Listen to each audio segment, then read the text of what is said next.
All right, we've got lots of people introducing themselves. Can you guys hear me out there? Just making sure my microphone's working.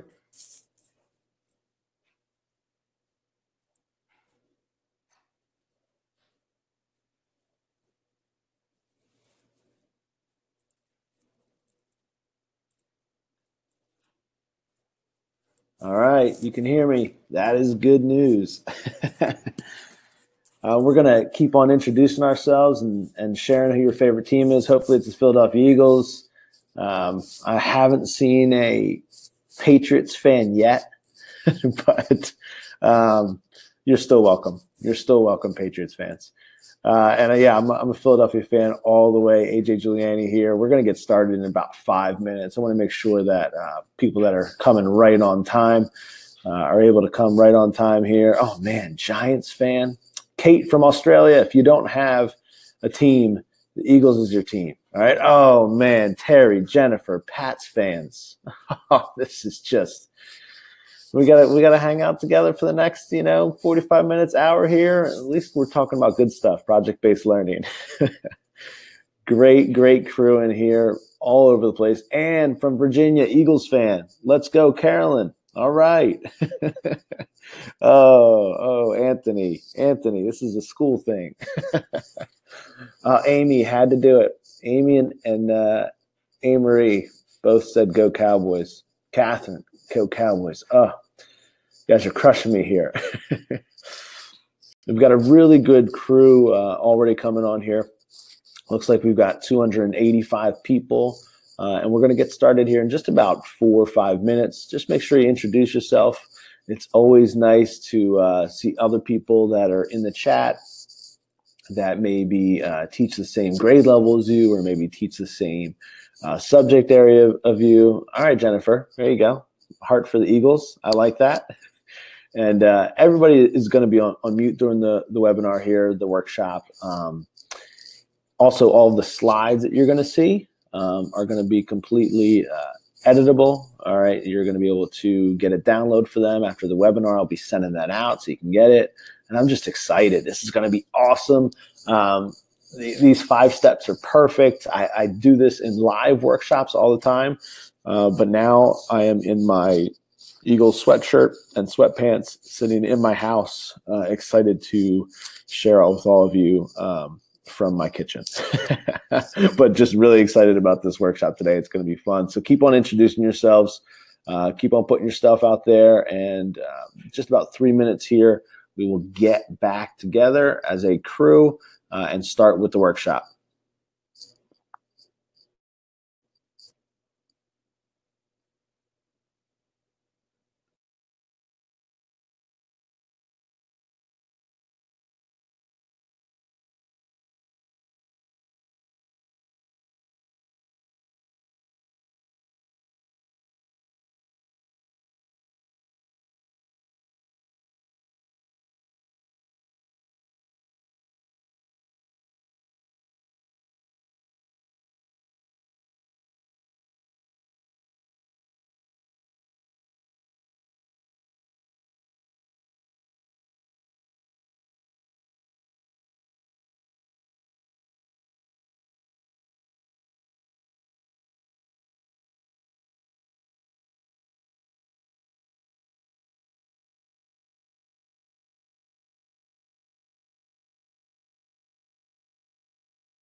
Great to see people introducing themselves. We got people from all over the world here. Nancy, you are right. We've got people from literally all over the world. Okay, Karen, Fly Eagles Fly. We've got Liverpool. I'm a Chelsea fan, so but we've got people from all over. I saw Nova Scotia, I saw Australia, and I know a lot of people signed up from overseas that the timing is not like a 9 p.m. Eastern Standard Time like it is for some of us in here.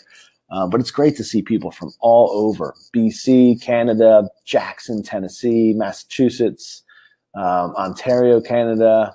I love it. I love seeing everybody's role here. Again, just making sure one more time before we get started. Can you hear me? Give me just a big yes if you can hear me out there. Just a big yes if you can hear me. If you're ready to get started talking about how we can turn any project-based, any unit into a project-based unit. Let me see. Yes, people can hear me. This is good. All right. Lots of yeses. Lots of yeses. Okay. Well, we're gonna get started here. The chat is blowing up, and I'm telling you, if you've never been part of a workshop like this before, an online workshop, one of the best parts is the chat. It is so cool to be able to talk with people, to be able to ask questions.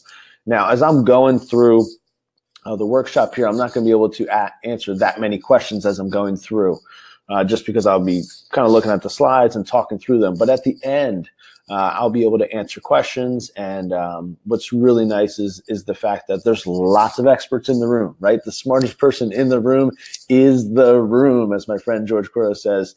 And even though this is a digital room, there's 440 of us in this room right now. And we have just an exciting next 45 minutes to an hour planned for all of you. So I'm just going to dive in and get going here. You'll notice on the screen right there that I tend to like having the slides that are upcoming on the side for a couple different reasons. Number one, I'm a big ESPN fan, and I love how they have on the side like what's coming up next. It kind of gives us a nice little kind of preview of what to expect. But also what's really nice about that is you can kind of see where we're heading and also see how the slides are flowing and what's coming up and those different types of things. So that's going to be the view right now. So I'm not necessarily going full screen, but don't think that that we're trying to. All right. And a couple of people said volume gone, just making sure that I'm still on there, but I'm going to keep on talking through it. We'll have a replay of this for all of you after at the end, and we'll be able to send out the slides as well. All right, as we're going through this. So the purpose of this webinar is to talk about how we can turn any unit into a project-based learning experience, right? So any type of unit. Yes, slides will be available for you to download. After the webinar, I'll send it out to all of you. And what I'm going to really cover in this workshop is the 5-step process that not only I use, but teachers have used in my district, in districts around the country, around the world, this process to take a unit that is standards driven, that has curriculum, and turn that into a project-based learning experience. You know, we have standards, we have scope and sequence, we have curriculum, we have all these different types of things. What are the steps we can do to have authentic project-based learning and really kind of cover this experience? And so we're going to go through these different steps. And one of the things I was asking folks to do, and I just saw a flurry of new people come in, but I just want you to introduce yourself, right, where you're from, what do you teach, or what's your role in a district, and your favorite team. If it's not Philadelphia Eagles, who is it? All right. Before we begin, a couple different things. So everybody's on mute. There's just a lot of people right now on the webinar, and I'll be talking through this. There is literally no magic bullets, right? So there's a process that you have to do, and it takes work, right? I truly believe that this will change the way you look at project-based learning and planning authentic tasks. I know for me that coming from a kind of process where I was trying to create everything from scratch and really struggling to do that with time constraints and curriculum constraints, this will really change the way you look at it. I'm also going to be sharing an awesome opportunity at the end of the workshop here. And just had to say, hold on to your hats because we are going to get going right now. So a little bit about me. I know a lot of you know who I am and have worked with me in some capacity or read the blog or subscribed to emails or maybe watched a YouTube video. But my name's AJ Juliani. There's a really fancy picture of me. I don't look like that right now because I'm wearing a sweatshirt. But my name is AJ Juliani. I'm currently the Director of Learning and Innovation for Centennial School District. It's a public school district right outside of Philadelphia, Pennsylvania. I've previously started my career as a middle school language arts teacher, and then moved up to a high school English teacher, and then moved to a K through 5 instructional coach, and then a K through 12 tech coach, and then have been different administrative roles in curriculum and technology for the past 5 years. And so, I'm really excited to share what I've learned in a lot of different roles. Right? I'm really excited to share what I've learned as a K through 5 instructional coach, what processes we used with first grade students and fourth grade students. I'm really excited to share what I learned as an administrator overseeing the entire curriculum for my K through 12 district. And you'll see the books right there, Launch, Empower, the PBL Playbook. I've written a number of books about project-based learning and authentic learning experiences and student ownership, and we're kind of diving into what that looks like as well. But I have to say, for me, the thing that keeps me going is these 4 kids right here. And these are my 4 kids, Kylie, Tucker, Mason, and Kingsley. And I'm telling you that they are the reason I care so much about education and really what it looks like to have students own their learning and feel empowered, right? And so this is the best picture of my kids that we could come up with, and my youngest is sticking out her tongue. So that lets you know what the other pictures look like, right? That's the best picture we can come up with here. But these are my 4, and it really brings me back to kind of my why, and I bring it back to this quote by Tom Murray all the time, that every student in our schools is someone else's whole world. And even though I've had all these different perspectives of being an educator at every single level, even at the college level, being a parent and seeing my kids go to school and knowing that those teachers get to work with them and have an impact on their life every single day, that to me is the reason that I care so much about education, right?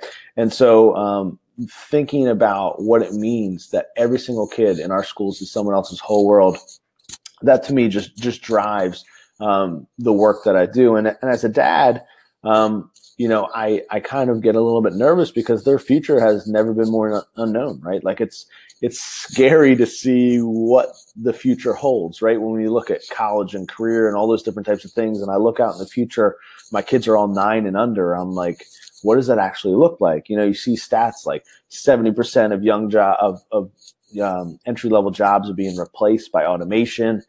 They're just kind of disappearing. You see these stats that really, what does it look like? What are the businesses, the Fortune 500 businesses, the small business owners, what are they saying they want in employees? Well, it's teamwork, right? It's problem-solving skills. It's communication skills, strong work ethic. It's leadership. It's initiative. It's flexibility, adaptability. Like none of these things you can find on a standardized test. None of these things you can find on a multiple choice test. And so that's why I'm so passionate about project-based learning, because when you look at what we're preparing our students for and what even right now in our world, employers and people are looking for, it's these skills, right? These are the skills that people are really looking for. And so as we dive into this, I really want to make something clear, is that we don't really know what we're preparing our kids for, right?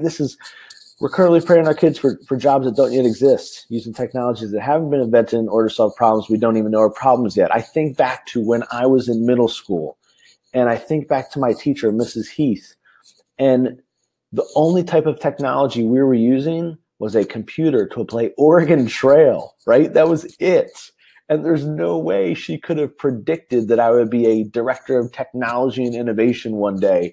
There's no way she could have prepared me to work with iPads and smartphones and apps and all those different types of things, because the only thing we were doing with technology was killing buffalo in Oregon Trail and trying not to die of dysentery. And And even though I feel like I was pretty good at killing the buffalo, that is that is not something my teacher, Mrs. Heath, could have ever thought she's preparing me for what I'm currently doing right now. I love the Oregon Trail references.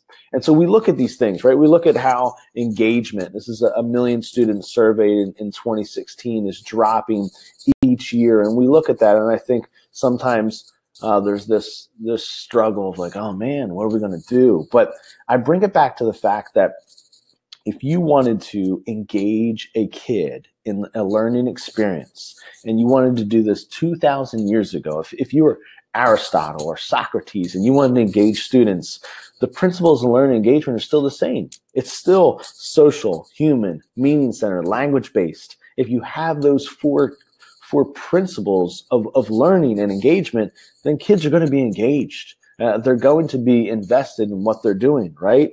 The difference is it's changed. What it means to be social and human has changed in 2019, right? What meaning-centered it looks like and language-based it looks like has changed. Probably many of you right now, right? Many of you right now are sitting there with your smartphone, okay? You're sitting there with your smartphone, and you're able to connect and communicate with the entire world around you. And you think about that smartphone, it was made for calling, and we don't even like getting calls on it anymore, right? You think about how we send emojis back and forth to each other. Like, language has changed, social has changed, human has changed, and it's changed for all of us. If you think about it, like my kids, they grew up in a world where they can talk to devices and devices talk back to them, right? Like, they don't ever have to worry about making a mixtape, all right? They don't have to worry about running in from the TV because there's a commercial on and they have to make the popcorn and get a drink and get back on the couch before the commercial's over, right? So their world looks very different.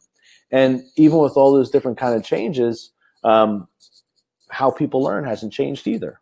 If you want someone to learn, if we want these kids to learn, they have to be paying attention. And you can't learn something unless you're paying attention. And then those other processes, encoding, storage, retrieval, come. And when we look at what engagement looks like, I always go back to Phil Schlechte from the Schlechte Center of Engagement, his definition of engagement, which is high attention, high commitment, right? High attention, high commitment. And when you look at learning, that's what learning is. It's high attention and then high commitment. When I was starting off teaching, I was making a big mistake because every single thing I was trying to do for my students around attention was out of necessity. I was trying to force them to pay attention instead of trying to capture their attention through interest, through relevancy, through meaning. And what does it look like when we try to force kids to pay attention? Well, it looks a lot like the middle levels of what Schlechte looks at in his levels of engagement, which is compliance. When you force kids to pay attention, when you have the carrot and the stick and trying to force them to pay attention, they're compliant. They're not actually engaged, right? They have high attention maybe, but low commitment, or low attention and low commitment. We're trying to get the attention through meaning and relevance. And so they're interested in paying attention for those reasons. And so what happens when we start with this question? What is best for this learner, right? What happens when we say, what does it look like if they publish real work? What it looks like if they're committed to the process, even things aren't going right all the time. What does attention look like in a variety of forms, right? What do these things look like when we're talking about project-based learning?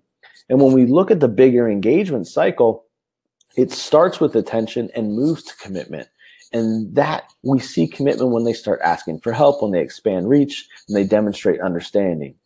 And so the big shift that I'm going to talk about today and provide these 5 steps, and I just wanted to lay some groundwork of why these 5 steps are so important, is that engaging students, and this graphic is by Bill Ferreter, engaging students means getting kids excited about our content and interest in curriculum, right? Engaging students is exciting them for the ride, the journey that we're going to take them on.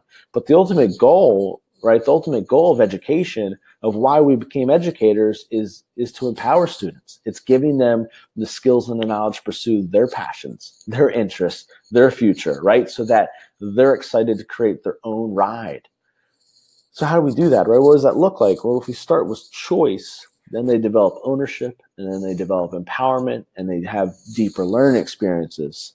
But it's not as easy as just giving choice and throwing it out there, right? What does that look like? And how do we do it, honestly, without feeling like this? Because I've spent years and years trying to do project-based learning and make it authentic. And I first started out giving 18 different steps for my students to do and a very clear rubric, and getting back 28 of the exact same thing. And Chris Lehman calls that recipe-based learning, not project-based learning. So how do we do that, right, without feeling like this? And so I'm going to get into the 5 steps right now, this 5-step process.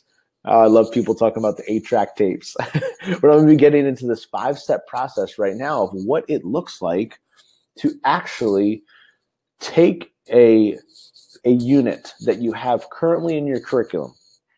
We all have curriculum. We have programs. We have different things that we work with, things that we have to cover. How do we take that and turn that into a project-based learning experience? And so I'm going to walk you through the 5 steps right now of what that looks like, kind of some backwards planning of how to actually do that. All right. So stay with me here. Step 1. So step 1 is starting with a reason for project-based learning. Okay. A reason for project-based learning.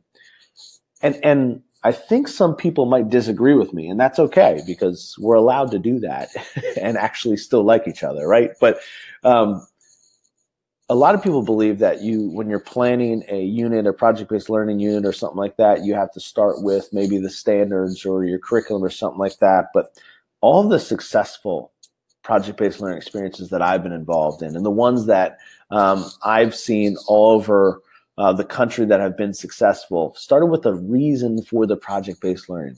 You could start with a problem or a challenge or an inquiry, right? What does that look like if you're starting with an actual problem or challenge and inquiry, a reason for the project-based learning, instead of just saying, let's start with the standards, right? Step 1 is starting with that reason. And there's lots of different reasons you could start with project-based learning. These reasons can be yours as the teacher or the students, right? And so there could be a lot of different potential reasons. Maybe there is a physical product that you want to create. That could be a potential reason, right? Maybe there's a digital product that you want to create. Maybe it's a website or an app or something along those lines. Maybe a natural phenomena. I'll give you an example. Students at our school, the power went out during Hurricane Sandy, and they were out of school and out of power for about a whole week. And all these students started creating these solar powered chargers out of an interest and necessity to charge their cell phones, because they didn't have any electricity to charge their cell phones. And so this project of creating solar powered chargers came from this natural phenomena.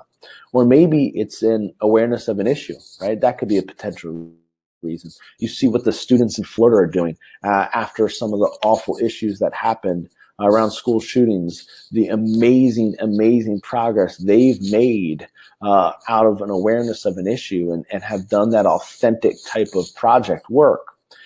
You could start with just a geeky interest. This is where a lot of the Genius Hour projects start from. Like, what are you really interested in? What do you want to explore? What does that look like? That could be a potential reason for starting project-based learning. One of my favorite places to start project-based learning was with a problem to solve, right? Like, there is this problem in our school, right? We've had a huge problem with recycling in our school, and our 2nd grade students started with that problem. Why don't people recycle? That was their big question. And they created a project in which they gamified recycling for their entire cafeteria based on that problem to solve. Or maybe it's empathy. That could be another reason that you start project-based learning. It could be you're empathizing with a certain segment or group of people. It could be because you really feel like you want to create for one specific person or one specific audience. You could start with empathy. I'll give you an example. Some of my students we're teaching a genocide unit and a human rights unit. And for years and years, The students had researched a human rights violation and written a letter or an email to a state senator or a congressman or a governor or someone that they thought had the political capacity to do something about the human rights violations that are going around the world and in their own communities. And the students said, this isn't enough. We want to actually do something. There isn't any change happening. And so the students really walked through the process of, they used to just use a computer to write and send a letter to Congress, and then they started to collaboratively do these things. But they ultimately got to a place where they used multimedia, where they used their technology to create awareness campaigns using social media and all different types of things to spread awareness and information about the human rights violations that they were doing through media, through things and social channels that they are already good at. That was not only just a problem to solve, but a true reason for doing project-based learning. So step one is all about a reason, okay? It sounds like all about a reason. I got a couple things. People saying they're hearing some scratching. We're still hearing scratching right here. I'm trying to make sure that there's no scratching on there. And I don't have a slinky, I promise. But I'm going to keep going. I promise I don't have a slinky. All right, so we're going to move from step one, which is that reason. All right, stop now. Oh, better now. See, you know what I think it was? I think it is me now holding out my headphones. It stops when I stop. All right. Okay. All right. Good. Holding out my headphones, it seems like we're getting better sound quality. So we're going to go to step two right now. So step one is a reason. Come up with that reason. Step two is focus on what students are going to learn, right? So now we start talking about the knowledge and skills that they're going to acquire and master, right? So what are students going to learn? First, we have a reason for project-based learning. Now we have step two is what are they going to learn, okay? I'll give you an example. When I was doing a 20% time project, this was the process that my students were going through, right? They were creating a product, they were pitching it, they were learning and sharing and making, kind of going through that process, documenting their whole process. And eventually got to the place where they were practicing their presentation and they presented it to the world and we shared it out with the world. But throughout this process, as a RELA teacher, here's what I was focused on them learning, right? So they were learning how to research. And these were the standards that connected to reading and research. And throughout the entire project, they were researching all different types of ideas and themes and texts and informational texts and nonfiction texts. They were also learning inquiry and looking through text evidence, right? Analyzing and applying type skills, right? They were doing these short and sustained research projects, gathering relevant information, drawing evidence from informational text to support their analysis, citing specific textual evidence throughout this 20% time project. They were learning to write and present and create. And so they were hitting all these different standards, right? More standards than they had ever hit in anything that wasn't a project in my class. And so they're hitting all these different standards. And even in my RELA class, they were learning to construct, critique, and model, right? They were hitting mathematical practice standards through what they were learning. And so the focus was, what are students going to learn? What's the knowledge and skills? And that's where I was bringing in the standards to really connect to my curriculum. My curriculum was all about nonfiction reading and doing text-dependent analysis. Well, it was perfect to bring them into a research project of what they were doing. And so I was blending that curriculum, bringing in the standards, and having that reason for project-based learning. We're also hitting every single one of the National Education Technology Standards. And oh yeah, those big 4 21st century skills, which I don't think we should really call 21st century skills because I'm pretty sure Socrates was doing these 4. But these big 4, they were hitting them as well. And so when you look at what the difference is in traditional and PBL instruction, what this looks like, it's that in traditional, the curriculum is much more textbook driven, while PBL is about problem solving. right? The assessment is testing and comparing. This is criteria based. That the student role is the receiver of information, and PBL, they're discovering that information. But they're still hitting an understanding and application of goals, right? I'll give you an example of a project, this Luminous Lanterns project here. Well, the driving question of this one is, how do different materials affect the luminosity of a light bulb, right? And students are investigating these different types of things. But look at these first grade standards that they're hitting, right? They're hitting first grade standards that are connecting to all kinds of first grade ELA standards. In this project, they're also hitting all kinds of first grade math standards. And because there's a reason, right? Because you started with that reason, how do different materials affect the luminosity of a light bulb? And the reason is having students understand this in an authentic way, creating paper cut lanterns, then you can really bring in the different standards that they're going to hit, both in ELA and math, right? So the second step is all about, okay, now that we have a reason for project-based learning, what are they going to learn, all right? Step 3 is, what will students make, create, and design, right? Like, what are they going to actually make and create or do? Who are they creating for and why? We now have, when we're planning this, a reason. We have our connection to what they're learning and their skills, what they're going to acquire, their knowledge, the standards. And now we're saying, all right, what are they going to create to show a demonstrative understanding of those knowledge and skills?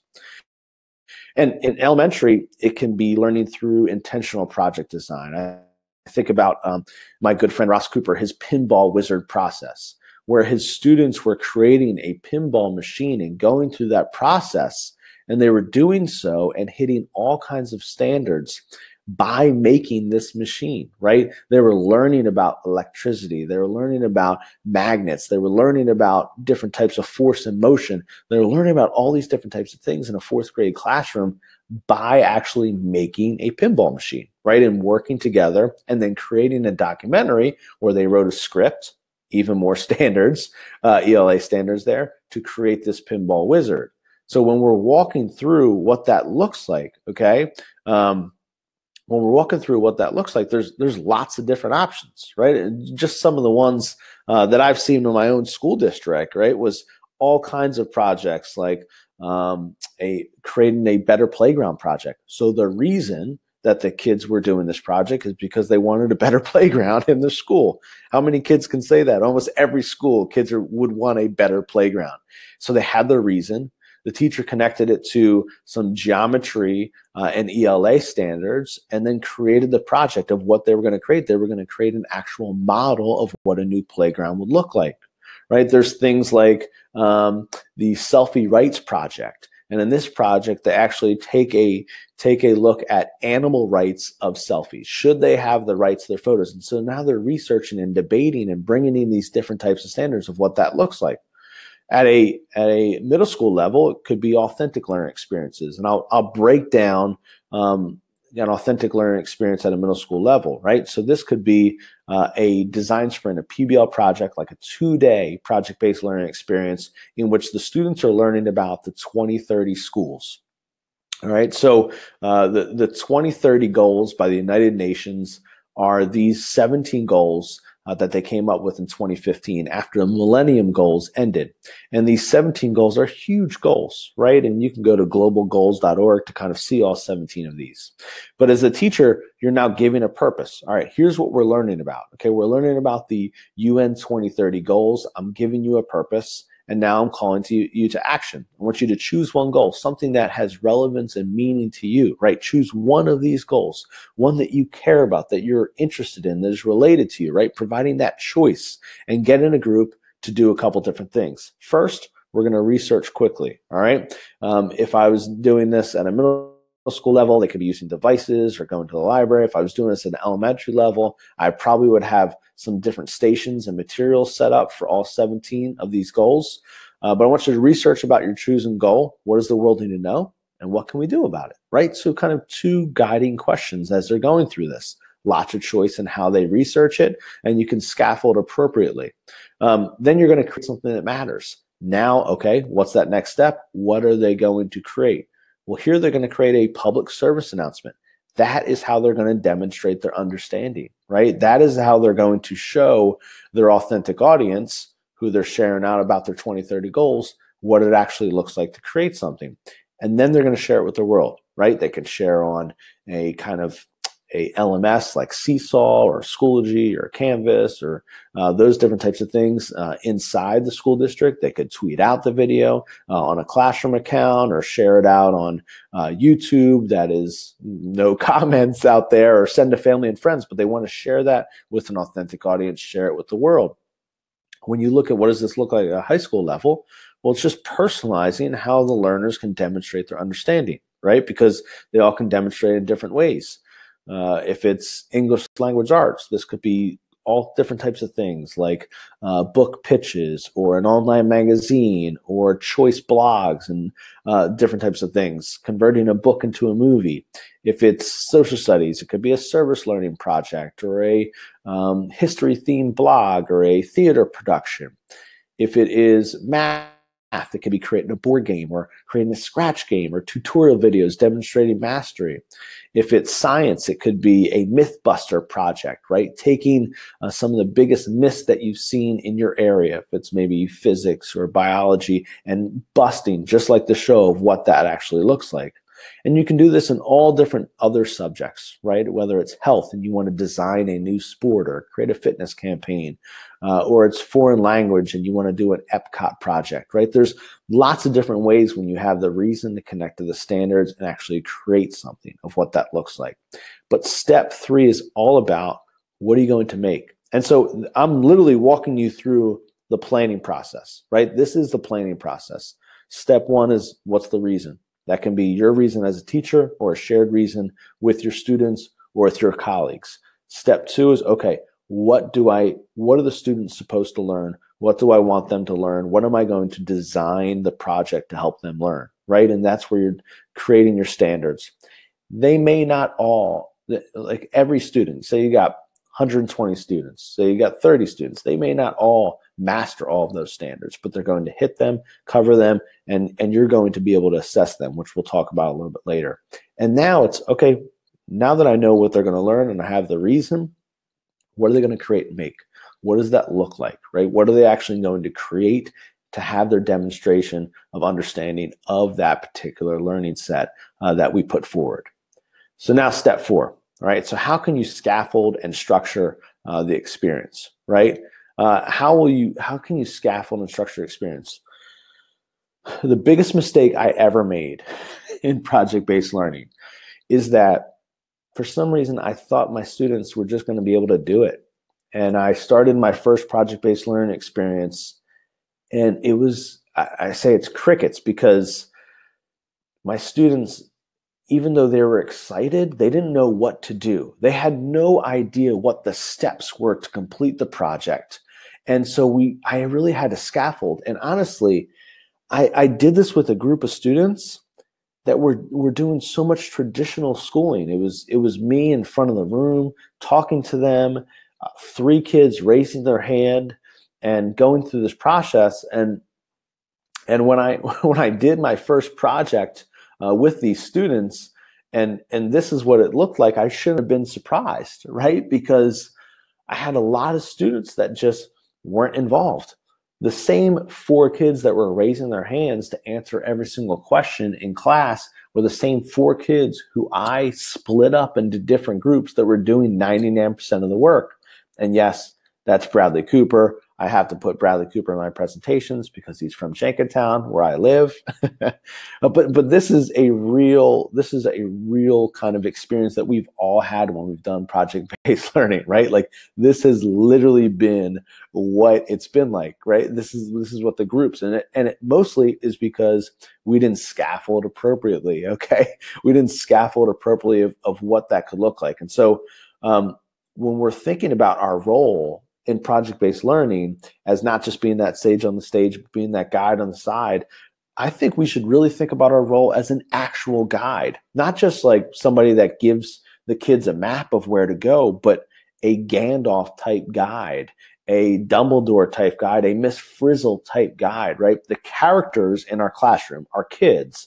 each have a problem that they're trying to solve, right? And they meet us. We are the guide. We give them a plan, we call them to action, and they eventually have success or failures. Think about your role as a guide like Yoda or Obi-Wan, all right? So your kids in your class are like Luke Skywalker. They have a problem. We continually can give them a plan and call them to action, but it doesn't mean that they're always going to listen to us. We're going to have to reiterate that over and over, just as Obi-Wan did and Yoda did. Think about Katniss and Haymitch.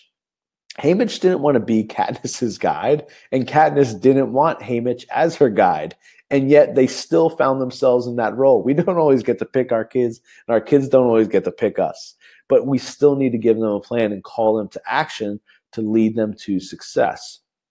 Teachers can be the guide on the ride, right? Oh, Iron Man to Spidey, I like that. But teachers can be that guide on the ride, okay? It is definitely hard to do, though, because if you think about it, just think about it in the terms of like a movie, right?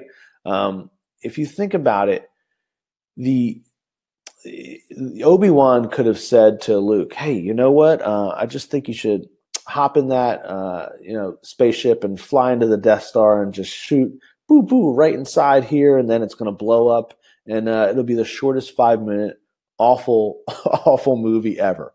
But if we talk about guide on the ride instead of guide on the side, then we're a part of the process.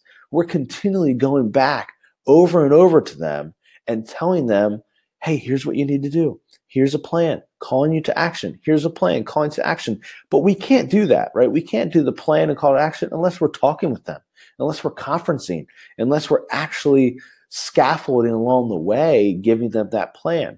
That's our job in this whole experience, is to be the guide on the ride, not just on the side. We have to be in it with them.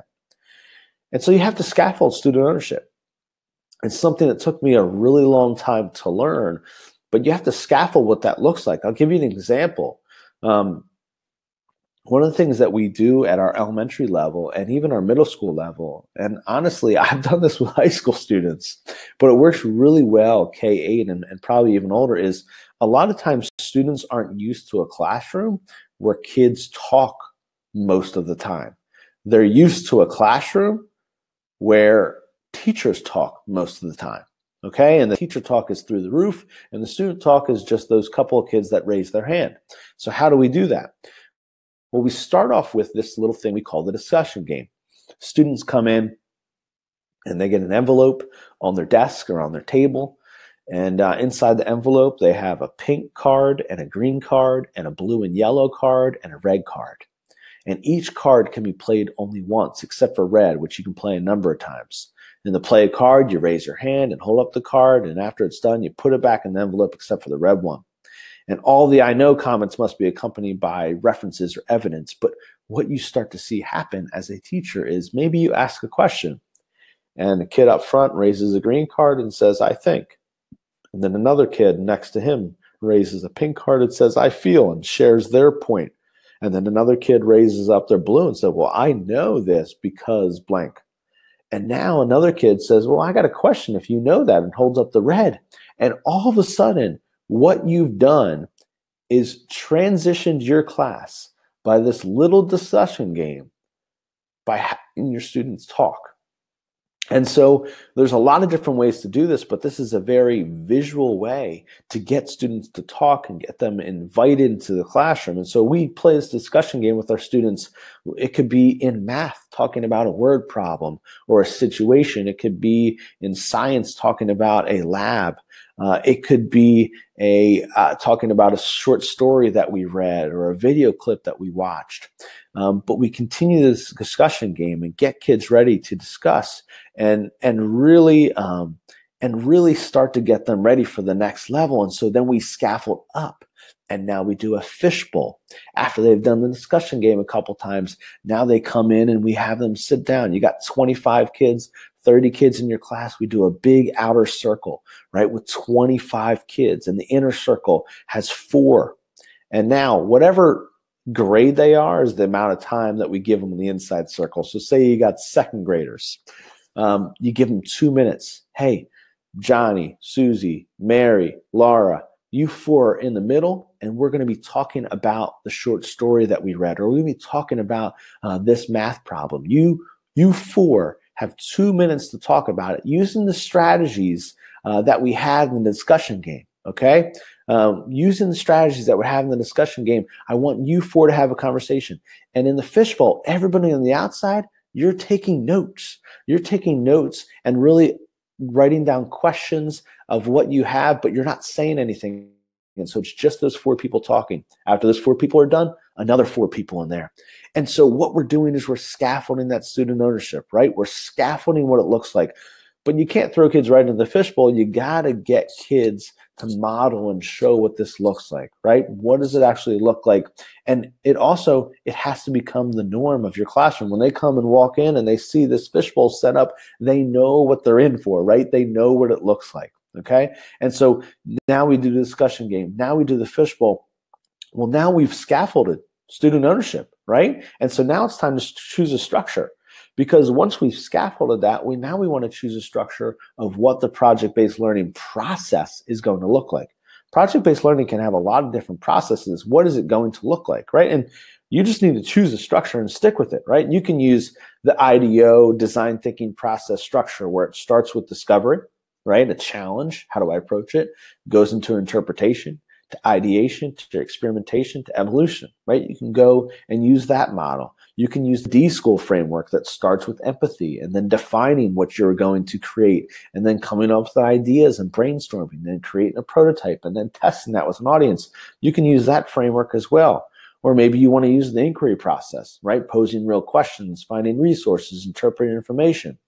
The process that I use is the launch cycle, right? And this is from our book Launch, but this is a K through 12 friendly process for doing project-based learning, and it's a design thinking process.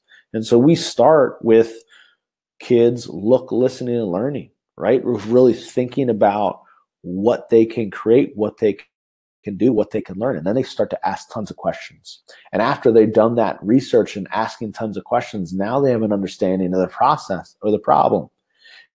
And after they understand the process of the problem, now they can come up with ideas of what they actually want to create, of what they want to put out in the world for their audience, the audience that they now understand better because they've asked all those questions. Then they create a prototype. They create something that's not perfect. It's a minimum viable product. It's probably built out of duct tape and cardboard and things like that. And then they share it with an audience and they start to highlight and fix and understand what's working well and what's not working and start to improving it and eventually launch it to an audience. And that looks very different in first grade than it does in fifth grade, than it does in eighth grade, than it does in 11th grade. But the process works K-12. And so it doesn't matter what process you choose. We use the launch cycle, but it doesn't really matter. You can use the engineering design process. You can use the scientific method.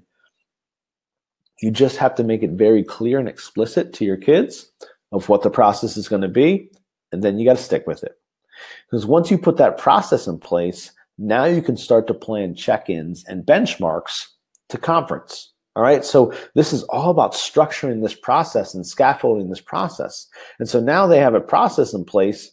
All right, what are your action steps, right? Having them create an action plan. And you can do this at any level. Obviously, it looks a little bit different from a second grader than it does a 18-year-old. But what action steps will you take? Backwards plan. If step 6 is that I'm going to gamify recycling in our cafeteria, what's step 5?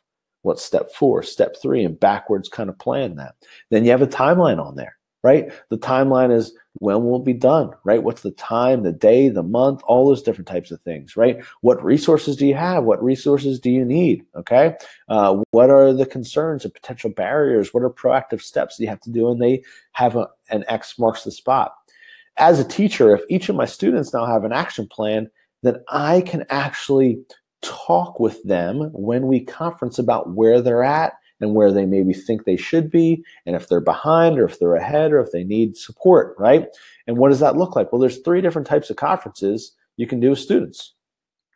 So now that they've got a process in place, they've got benchmarks and check-ins, well, here's the different types of conferences. There's the feedback conference, right? So this is targeted help. The teacher's role is to answer the questions that the kids ask you, right? So maybe they're doing research and they're asking you a lot of questions of where to find stuff, or where they can get better information, or whether or not you think this is fake news or not, right? So, but you are the one answering the questions in the feedback type of conference. After students have created something, say it's a prototype, well, now it could be a reflection conference, right? This is all about student self-reflection. Now, as the teacher, you ask the questions and the kid answers the questions because they've created something, they've put something together, they have something where they can answer questions about. And the third type of conference is that one where it's both an ask and answer. The kids know what they're trying to master. They know what standards, what learning targets they're trying to hit. And there's a back and forth conversation about what they're creating, what they're making, and whether or not they're hitting those learning targets. These different types of conferences can work with any different types of students, right? There's lots of different ways to assess them as well. And we'll kind of talk about that in the next step. But the most important thing here is to have them and make it timely. There's a couple different ways to assess them, but if you're given a feedback conference, the assessment is going to look much different than on a reflection conference where you're seeing if they demonstrate their understanding versus a mastery conference, right? So those are kind of the processes in place of step 4, which is how do you structure it and scaffold, and really making sure that you scaffold, doing things like the discussion game or the fishbowl, making sure that you choose a structure, whether it be launch cycle or something along those lines, and then plan check-ins and benchmarks, have kids action plan, backwards plan what they're going to create, what they're going to do so that you can have conferences. This leads us to the 5th and final step, which is when will students self-assess, when will they revise, and when will they reflect? And this is such an important piece to the puzzle, which is that how do we assess the learning and the process, not just the final product? Too much project-based learning is just about the project. And it's really funny because if you look at anything from the Buck Institute for Education, which is now PBL Works, you look at any of Hattie's research, it's very keen on that. This isn't about the projects. It's not about the final product. It is about the project-based learning experience, right? The L in PBL is the most important part of PBL. And so what does this look like? Well, one of the big things is that we want students to understand that we really want students to understand that the shift from failure to failing is very important, okay? It's really important. So when we shift from failure to failing, we have to think about what does it mean when we use this term failure? What has this finality to it? And failure is very permanent, but failing is about the process. And so when we talk about kids making mistakes and we talk about us being that guide on the ride, well, then failing is a big piece of this, right? So we don't actually want students to fail. We want them to succeed through iterations. I want you to think about like a skate park. When you go to a skate park, you are expected to fall down. You're expected to try tricks that you are not going to get the first time you try that trick. And everybody around you isn't laughing when you fall down. They're cheering you on. They're saying, you got this. The third time you fall, they're saying you're getting better. You almost got this. Let's try it again. They're videoing you. They're watching. You're a part of the process. That skating metaphor is really important because it's not about failure. It's about falling down and having failures and minor iterations in order to get to success. Learning is about unlearning and relearning, okay? The design process transforms how we learn, unlearn, and relearn, okay? So I want you to really think about what that looks like to go through this iterative process. And look, these 5 steps are all very important. And if you've never done project-based learning before, I'm here to say that it's going to take time, right? It's going to take time, but that's why I'm sending you the slides. That's why you'll have the recording of this, the replay to watch, because I think you learn something every time you do this process, just as the kids learn. Adults, we learn too, right? Learning is an iterative process for us. But when we can put things in place, when we assess like peer feedback, right? When we can have very structured peer feedback, What does it look like during the minutes of peer feedback? What are the directions, right, for partner A and for partner B, and for us to be very specific of what this looks like. And even maybe doing this peer feedback as a conference with students is really important. How can we assess the process? Well, one of the best tools that we use to assess the process is the GRIT rubric. And the GRIT rubric is a process-driven rubric. It doesn't grade the final product at all. It just grades how you're attacking the process. G stands for guts, R for resiliency, I for integrity, T for tenacity. And this GRIT rubric is all about students self-assessing themselves and being able to have these conversations as a teacher with them about whether or not they are having risk-taking, or if they are tough and reflective and persistent, if these are the things that they're doing to meet expectations and exceed expectations.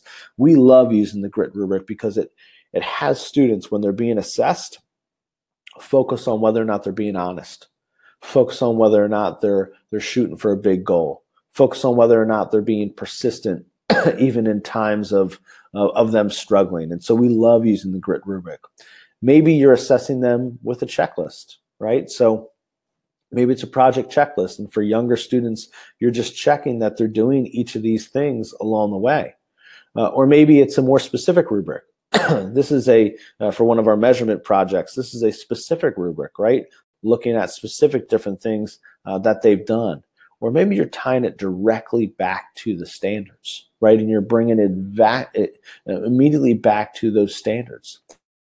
In any of these cases, right, you're deciding, when will students self-assess? When will they revise? When will they reflect? What does that process look like as a teacher that you're putting into place? And if it's all about the final product, then we're focused way too much on the project and not the learning. And so we decide and structure what that looks like by putting these things in place. So whether you're getting started with PBL or you're taking it to the next level, it's really interesting to think about, like, what the role of a teacher is in the modern classroom. Has it changed? And I always think about the Blockbuster Netflix thing. Everybody says that Netflix changed the game and they came in and blew Blockbuster out of business, but Netflix just took Blockbuster's model and made it work for 2015. And they just said cheap entertainment isn't $3 anymore for every movie, it's $8 a month. That convenient entertainment isn't going down to your local store, it's from anywhere on any device. And that quick entertainment is as fast as your Wi-Fi, right? They took Blockbuster's model of people want cheap entertainment, people want convenient entertainment, and people want quick entertainment. They say, what does that look like in 2015? And I'm challenging you to think about project-based learning as a teacher as, what does it look like to prepare kids for something in 2019? What does it look like to have students grow up in a world where they have all the information in the world at their fingertips, where they can learn from experts around the world in any subject material that are better experts than any of us? What does it look like? And so the shift really has gone from our job as teachers to prepare kids for something as really our job to help kids learn to prepare themselves for anything, right? What does that actually look like? And as teachers, we have this huge impact on our students' lives. Relationships amplify that impact. And so when we're working as a guide on the ride with them, we're having a bigger impact. When we're doing project-based learning experiences, authentic learning tasks, we're having a huge impact on their learning and their lives compared to the traditional approach. And there's questions that you guys probably have that everybody has. What about the time constraints? What about the curriculum map? What about the test? And it's really interesting because I think for some reason people believe that a traditional approach prepares kids better for these things. But if you look at what the research says, the research findings indicate that project-based learning can lead to improved academic outcomes for students from pre-K through 12th grade. You can go to my website, ajjuliani.com/research, and pull up all different types of research, from the Buck Institute to Edutopia, from all kinds of scholarly articles that really break down what that looks like, okay? I really want you to be able to dive into this. And if you're an administrator watching this, pay attention to what this research is saying, right? Really what that looks like. And I'll be honest here. I work in a public school district. We have grades. we have standards, we have curriculum, we have all these different types of things. And I hear people say all the time, like, how can we change the system? And I say, that would be great if we could change the system, right? That would be great if we can change the system. But what can we influence and control and change right now that we know is going to have a dramatic impact on our students, not only learning, but also their lives?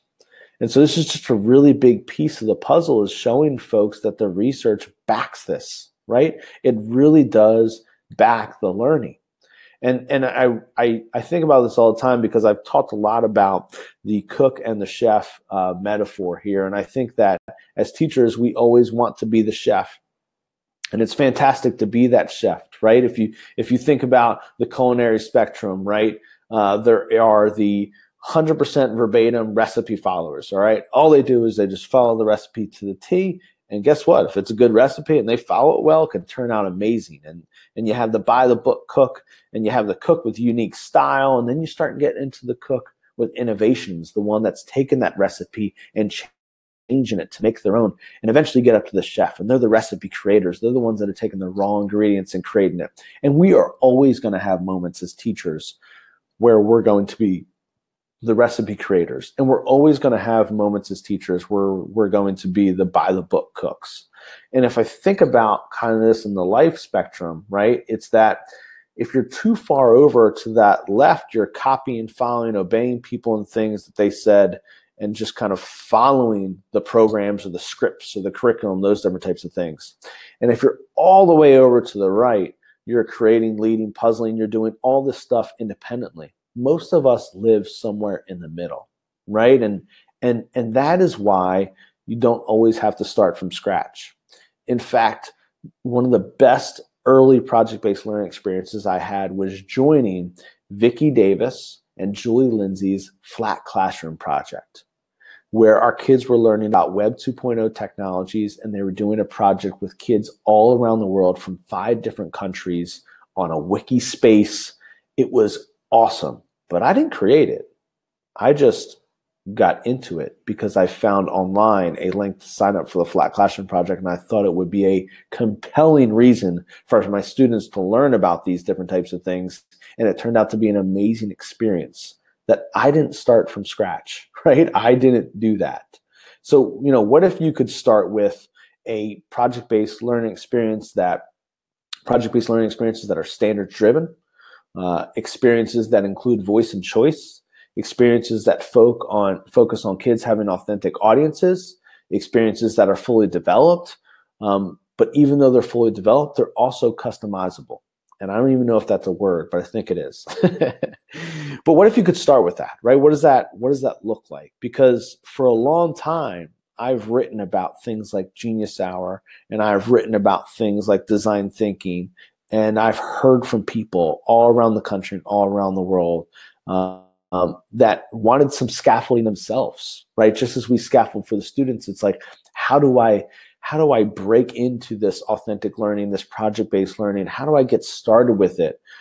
Because sometimes it's tough to just jump in to a Genius Hour or something like that. And so, I've looked around for all different types of experiences, and I end up really partnering with this Next Lesson to do just that. All right, and I've really put together what I think are an amazing series of project-based learning experiences.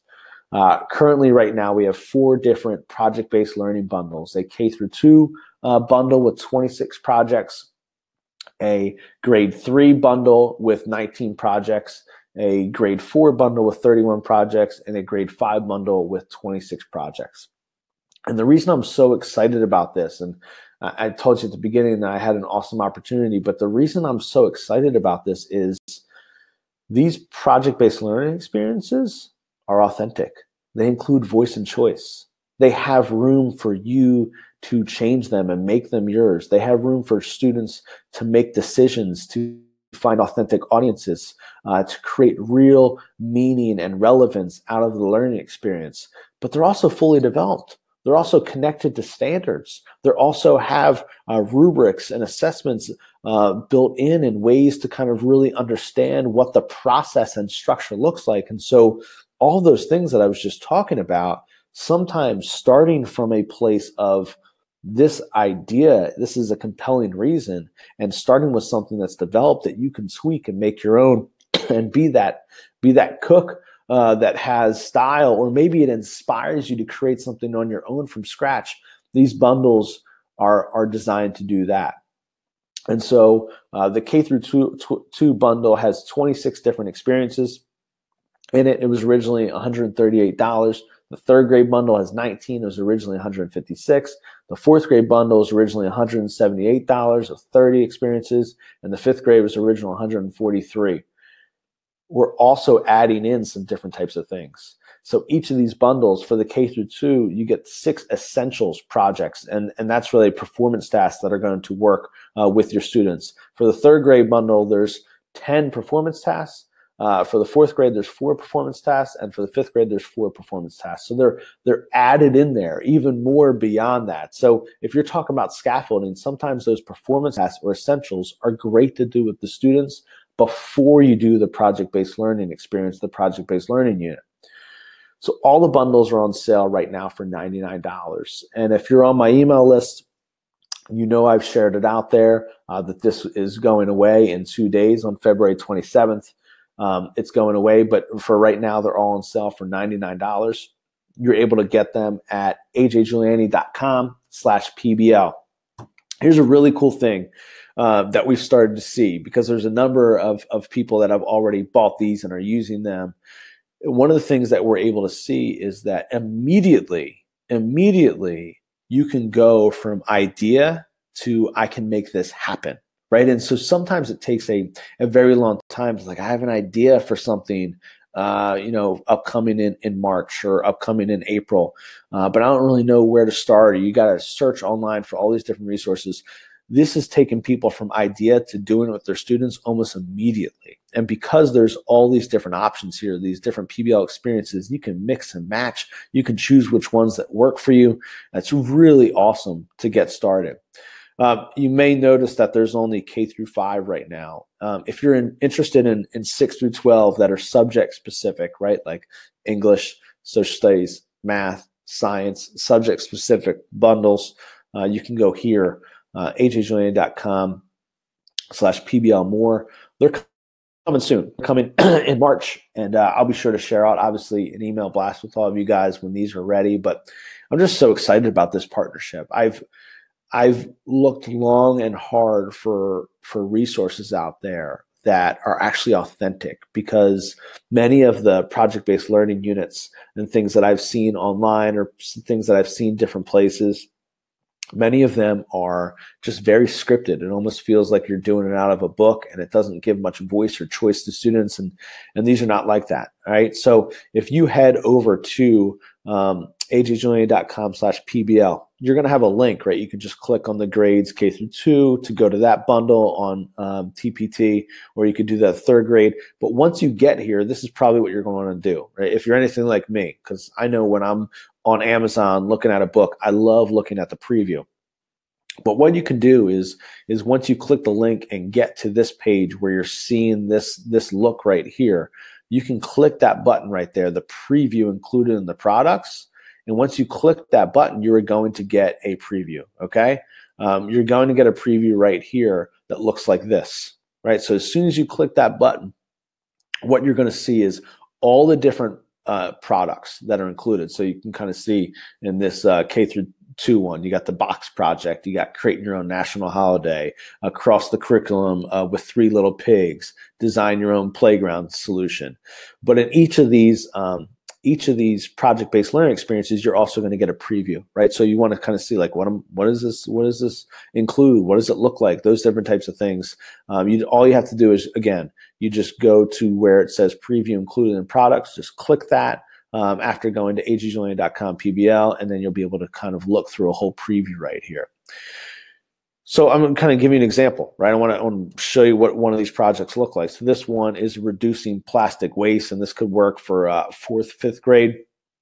And the driving question is, how can we convince others to reduce human plastic waste? But this is what it looks like, right? So this is from the student side, right? So every project comes with a teacher guide, planning and a student notebook that looks just like this. I'll walk you through it. And then also comes with rubrics, assessments, parent letters, things like that. So I'll just kind of walk you, like, this is what it looks like from the student side going through the process. You have videos to watch, you're discussing with partners, you're reading current event articles, and you're really kind of talking about, like, all right, I didn't know that half the world's sea turtles have eaten plastic. Like, it's very interesting things to kind of get their mind working. Step 3 is really now thinking about and looking at different websites of how plastic actually ends up in the ocean. Step 6, I missed a couple steps there, but with a partner, how are you going to brainstorm? What does it look like to collaborate and work with people? And then the kids get a project checklist, right? The different steps that they need to do,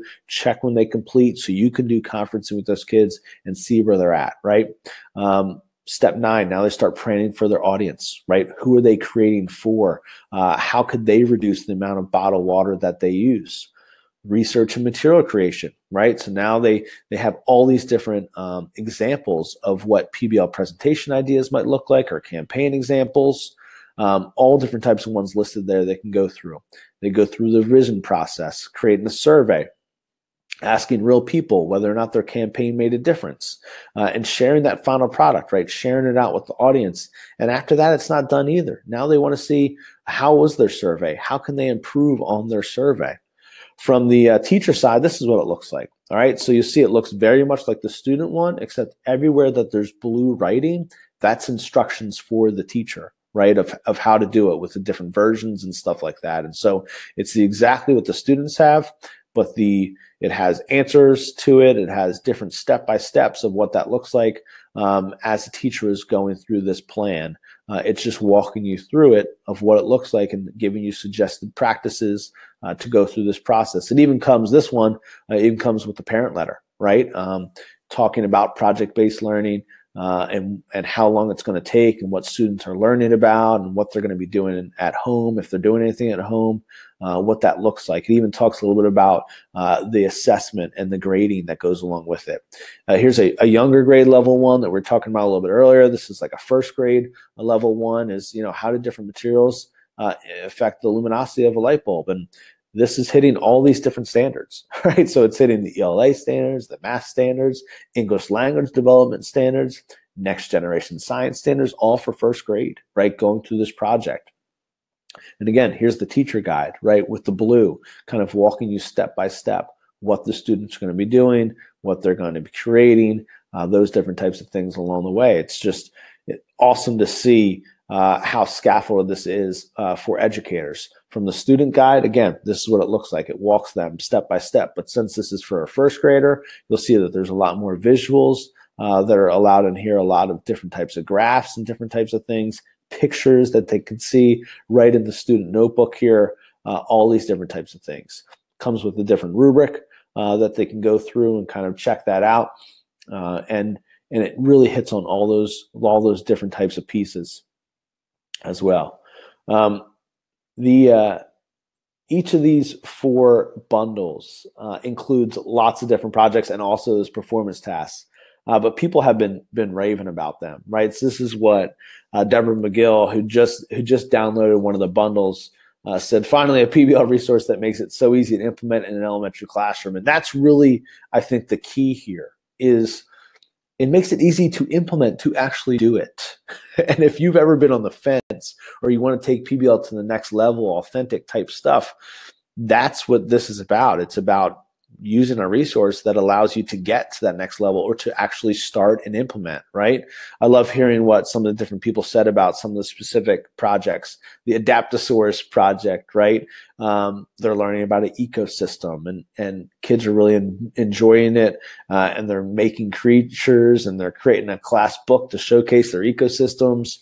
The Tall Tales project, they love the different activities, developing their units there. For the Pilgrim Properties class, they were loving how fun and engaging it was. The Dream Vacation is one of the most popular projects in there, and it really expands on their skills and keeps them engaged. There's different region projects as well.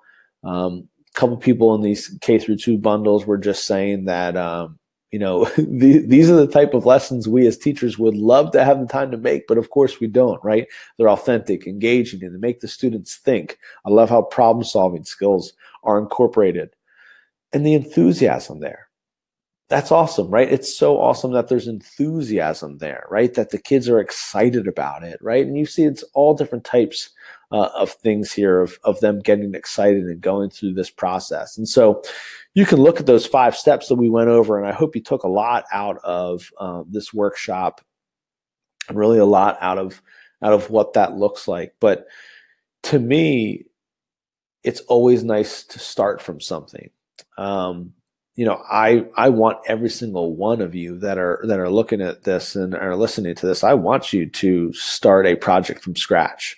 But sometimes it's great to start one not from scratch first. And so these bundles give lots of different ideas, lots of just different like rubric examples of what it could look like, or how you're going to scaffold it, how you're going to build it, what different activities are involved in the project-based learning experience, what are the standards that you can hit with different types of activities.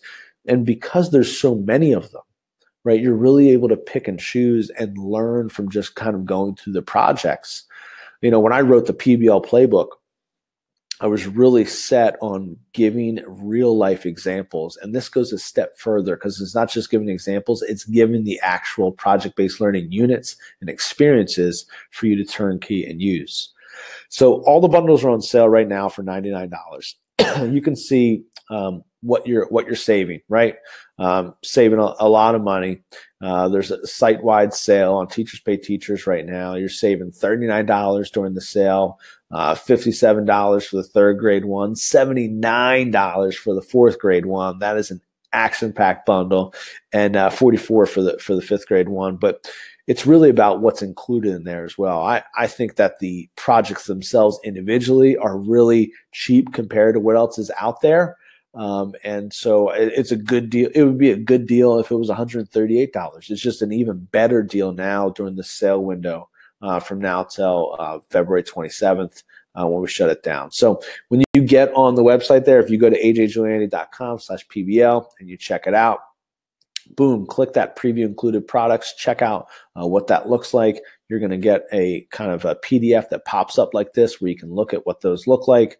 And then you can you purchase everything that it works for you. Again, for those 6th through 12th grade teachers, if you're interested in this, stay tuned. There's 6th through 12th grade subject-specific ones that are coming in the middle of March, but I wanted to share this out there for all those K through 5 folks, and even some 6th grade teachers. A lot of us 6th grade teachers have been checking out that 5th grade bundle because many of those projects in the 5th grade bundle have 6th grade standards included in them as well. And so, I just wanted to share out that we had such an awesome group of people on this webinar, okay? Such an awesome group of people. And I'm going to share out this entire slideshow, all right? I'm going to send an email to all the people that attended, and I'm also going to send a replay of this. So if my voice was scratchy or you missed something, you can watch the replay. If you want to share it with your team members, your colleagues, all those different type of people, yes, Tess, it will be at the same discount rate. You can share that. And so you're going to get an email with all the slides, all the information, all the links, and of course, you're going to get a recording of this replay so you can share it out with those people there. And so I'm excited to hear people like Denise saying that they're rejuvenated to jump into project-based learning. And it's so exciting to me that it's 10:13 p.m. Eastern Standard Time, and we've got 390 people on here that are just excited to do amazing things with their kids, right? And so I know I flew through this, and if I was doing a live workshop with you, I'd be able to answer your questions a little bit more. But I'm so excited to hear your comments and what you guys are saying right there. I hope you pop over and at least check out the bundles. If it doesn't work for you, that is fine. But I think there's some really good resources, some of the best resources I've ever seen. And so thanks so much, guys. I'm really excited to be seeing this chat flying through here. And yeah, Jackie, don't worry, they're coming soon. And I'm just really happy and pleased to be working with all of you in education. So thank you so much. You will get an email from me with all the information. And hey, Helen, if you've just joined, you will get to watch it later. All right, I'm sending out a replay for sure, and I'll also send out I'm just blown away by the chat here, everybody. You guys are doing fantastic. And just chatting and putting yourself out there, even all those non-Eagles fans. So it's almost 10:15, an hour and 15 minutes of your time. I don't want to take any more of your time here, but I'll be sending out an email, a follow-up. Thank you all so much again. Go check them out, ajjuliani.com/PBL. Thank you so much, and good night, except for those people of you that it's not even night because you're somewhere around the world where it's day. Thank you so much. Philly, Philly, Mario. That's right. Philly, Philly. Good night. Thanks again, everybody. Bye-bye.